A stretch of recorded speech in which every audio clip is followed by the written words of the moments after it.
सेक का होता है हाइपोटेनस अपॉन बेस। तो थीटा के सामने वाली क्या होती है, पहले थीटा के सामने वाली चेक कर ले। ये है परपेंडिकुलर, ये है बेस और ये है हाइपोटेनस। तो उसने क्या बताया, hey guys welcome back my channel, today we will discuss about trigonometry part 6। उससे पहले मैं आप सभी को रिकमेंड करना चाहूँगा, अगर आपने पार्ट 1 से पार्ट 5 नहीं देखा है तो प्लेलिस्ट में जाकर जरूर देखें। Now let's start. देखिए पहला क्वेश्चन है, if sine alpha is equal to 3/5 then find cos alpha cos beta, tan alpha tan beta, cot alpha cot beta. ध्यान से देखिए, इससे पहले वाली वीडियो में हमने टेन थीटा, कॉस थीटा और साइन थीटा का फॉर्मूला देख लिया था। अगर आप सभी ने नहीं देखा तो जाके प्लेलिस्ट में देख सकते हैं। तो अगर हम बात करें कॉस अल्फा का निकालना है, तो कॉस अल्फा के लिए क्या होता है, बेस अपॉन हाइपोटेनस, जिसको बोलते हैं आधार बटे कर्ण। और टेन थीटा के लिए क्या निकालना है, आई मीन टेन अल्फा के लिए बेस परपेंडिकुलर अपॉन बेस। ये था अपना टेन थीटा का फॉर्मूला निकालने के लिए। वहीं पे कॉट की बात करें तो कॉट थीटा के लिए यानी कॉट अल्फा के लिए क्या फॉर्मूला था, इसका just opposite, base upon perpendicular, जिसको बोलते हैं आधार बटे लंब। तो चलिए अब निकालते हैं। यहाँ पे मैंने ABC ट्रायंगल लिया हुआ है। तो देखिए यहाँ पे अल्फा के जो भी सामने, इस वाले ट्रायंगल की बात कर रहे हैं, अल्फा के सामने वाली साइड परपेंडिकुलर होगी। और हमने साइन थीटा का फॉर्मूला क्या पढ़ा था, इसमें साइन अल्फा को क्या लिखता हूँ, चाहे वो साइन थीटा हो, चाहे वो साइन अल्फा हो, चाहे वो साइन फाई हो, सबका फॉर्मूला सेम रहेगा। तो हमने साइन थीटा का फॉर्मूला पढ़ा था परपेंडिकुलर अपॉन हाइपोटेनस। देखिए तो परपेंडिकुलर यहाँ पे क्या है, 3 है, तो मैं यहाँ लिख देता हूँ 3, और हाइपोटेनस यानी कर्ण क्या है, 5 है, यहाँ मैं 5 लिख देता हूँ। अब हमें ये निकालना है, तो ट्रिपलेट मैंने आपको बताया था 3 4 5, तो वहाँ पे 4 आ जाएगा। आप चाहे तो पाइथागोरस थ्योरम से भी निकाल सकते हैं। एक बार मैं निकाल के बता देता हूँ, AC square equal to AB square plus BC square. तो AC स्क्वायर कितना है, 5 का स्क्वायर, AB स्क्वायर कितना है, AB स्क्वायर है 3 का स्क्वायर, और BC कितना है, यही तो निकालना है। ठीक है, यहाँ तक बात समझ में आ गई। तो ये हो गया 25, एक मिनट मैं यहाँ साइड में करता हूँ, ये हो गया 25। देखिए इसके आगे यहाँ ध्यान से देखिएगा, यहाँ पे आ गया अपना 25 इज इक्वल टू, इसको मैं कॉपी कर रहा हूँ, यहाँ पे 9 आ गया is equal to plus BC square.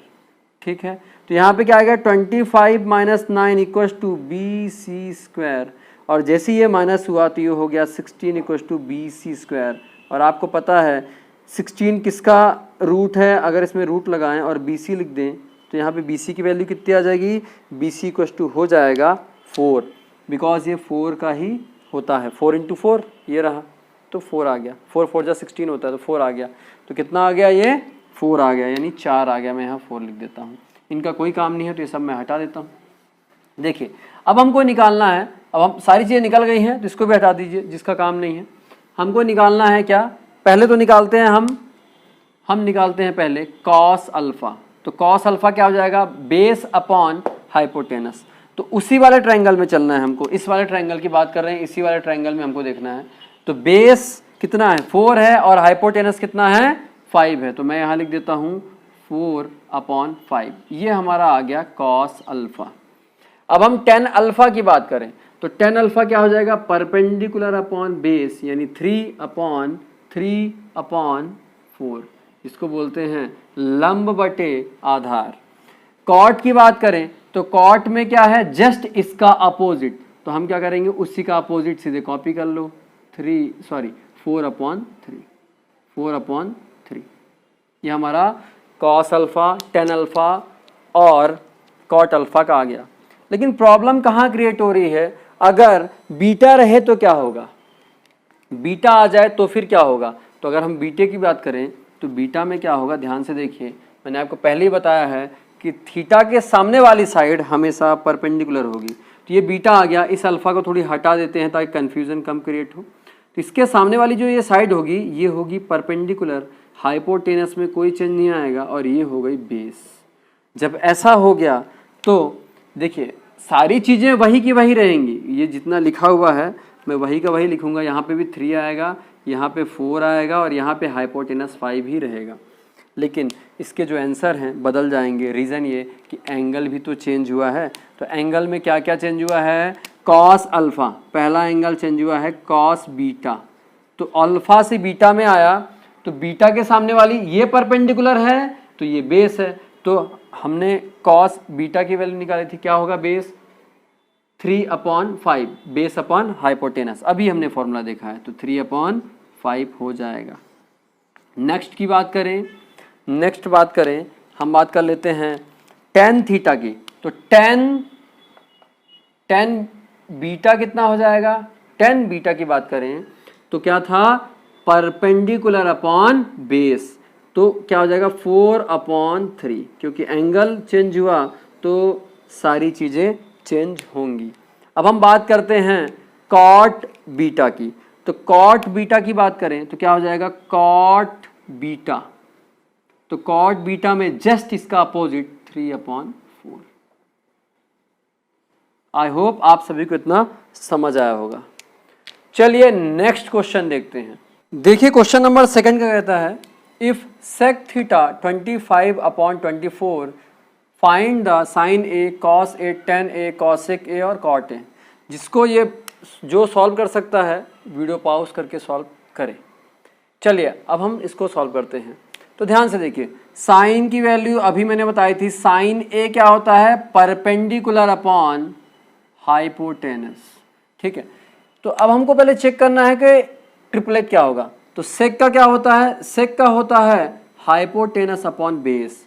तो थीटा के सामने वाली क्या होती है? पहले थीटा के सामने वाली चेक कर ले। ये है परपेंडिकुलर, ये है बेस, और ये है हाइपोटेनस। तो उसने क्या बताया? सेक थीटा की वैल्यू होती है हाइपोटेनस अपॉन बेस, ये होती है सेक थीटा की वैल्यू। तो हाइपोटेनस कितना है? यहाँ पे हाइपोटेनस है 25, तो मैं यहाँ पे लिख दूंगा 25। और बेस कितना है? 24, तो यहाँ मैं लिख देता हूँ 24। और फिर परपेंडिकुलर अपने को फाइंड करना रहेगा। तो पाइथागोरस थ्योरम से हम उसे फाइंड कर सकते हैं। अभी हमने निकाला है, आप फिर से निकाल के बता देता हूँ। AB² plus BC²। तो AC² कितना है? 25 का स्क्वायर, और AB² कितना है? निकालना है क्योंकि ये परपेंडिकुलर है। और BC² कितना है? 24²। तो ये हो गया 625, AB², ये हो गया 576। ठीक है, तो यहाँ से इधर आएगा तो माइनस हो जाएगा। 625 माइनस 576 इज इक्वस टू हो गया AB²। तो अब AB² क्या हो जाएगा? इसमें जैसे ही माइनस करेंगे, यहाँ से माइनस करेंगे तो 49 आएगा। तो 49 इज इक्वस टू AB²। तो ये स्क्वायर रूट में चला जाएगा। 49 इक्वस टू AB, और 49 किसका स्क्वायर है? 7 का स्क्वायर है। तो यहाँ पे 7 का स्क्वायर लिख दो, और यहाँ रूट से स्क्वायर कैंसिल, कितना हो जाएगा? AB is equals to 7। मतलब हमारा परपेंडिकुलर कितना आ गया? 7 आ गया। तो यहाँ मैं लिख देता हूँ 7। अब सभी की वैल्यू हम आसानी से निकाल पाएंगे। चलिए देखते हैं। देखिए अब हम निकालेंगे साइन थीटा की वैल्यू। तो साइन थीटा क्या हो जाएगी? परपेंडिकुलर अपॉन, तो यहाँ पे क्या है? साइन ए है, और यहाँ पे साइन थीटा गिवन है। तो हमको पहले साइन ए वाले पार्ट में चलना है। तो इस वाले ट्रायंगल को पहले देखिए। यहाँ पे ये 7 पहले से है, यहाँ 24 पहले से है, और ये क्या है? हाइपोटेनस में कोई चेंज नहीं आएगा, वो तो हाइपोटेनस ही रहेगा। चलिए थीटा के, अब हमको एंगल ए निकालना है, तो हम थीटा वाला क्या करते हैं? गायब कर देते हैं, क्योंकि इसकी अभी हमको ज़रूरत नहीं है और हम कंफ्यूज हो जाएंगे। तो एंगल ए के सामने वाली साइड, मतलब थीटा के सामने वाली साइड क्या होती है? परपेंडिकुलर। तो ये वाला पार्ट हो गया परपेंडिकुलर। ठीक है, यहाँ पे भी देखें, यहाँ पे देखें, जब ये परपेंडिकुलर थी, ये हो गया बेस, और ये तो हाइपोटेनस है। हाइपोटेनस में कोई चेंज नहीं आएगा। तो अब साइन ए की वैल्यू क्या हो जाएगी? परपेंडिकुलर अपॉन हाइपोटेनस, यानी 24/25। तो क्या हो जाएगा? ये थीटा के सामने वाली साइड परपेंडिकुलर, तो परपेंडिकुलर अपॉन हाइपोटेनस, कोई चेंज नहीं आएगा। चलिए देखते हैं क्या आ जाएगा। यहाँ पे 24/25। ठीक है, देखिए यहाँ पे एंगल चेंज है, यहाँ पे थीटा था, यहाँ पे साइन ए आ चुका है, इसीलिए चेंज हुआ है। ठीक है, अब हम आगे देखते हैं। अब हम कॉस की बात करें तो कॉस ए की बात करें तो कॉस ए क्या होता है, बेस अपॉन हाइपोटेनस। तो बेस अपॉन हाइपोटेनस, बेस कितना है 7, हाइपोटेनस कितना है 25। ये हमारा सेकंड आंसर आ गया है। ठीक है, फर्स्ट वाला ये रहा।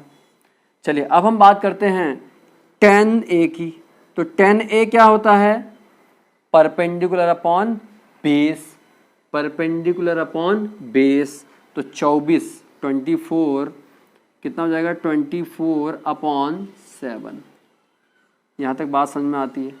चलिए अब हम cot ए की बात करें तो cot ए जस्ट इसका अपोजिट है, इसीलिए हम cot ए इसका अपोजिट डायरेक्ट लिख देंगे। क्या हो जाएगा 7/24। 7/24 होता क्या है, जनरली होता है बेस अपॉन परपेंडिकुलर। तो यहाँ से भी आप देख लीजिए बेस अपॉन परपेंडिकुलर। अब हम बात करते हैं कॉसेक थीटा की। तो कॉसेक तो इसका अपोजिट होता है, तो सीधे सीधे हम लिख सकते हैं cosec A is equal to cosec A कितना हो जाएगा 25/24, जस्ट इसका अपोजिट। ये भी हमारा आंसर आ गया। सारी चीज़ें फिनिश हो गई। आई होप आप सभी को इतना समझ आया होगा। वीडियो थोड़ी भी हेल्पफुल लगी हो तो चैनल को सब्सक्राइब कर लें, बेल आइकन क्लिक कर लें, जिससे टाइम टू टाइम आपको नोटिफिकेशन मिलती रहे, और वीडियो ज़्यादा से ज़्यादा शेयर करें। कमेंट बॉक्स में कमेंट करके बताएं आपको ये लेक्चर कैसा लगा। आपकी जो भी क्वेरीज़ हैं वो आप कमेंट बॉक्स में कमेंट कर सकते हैं। Thank you students.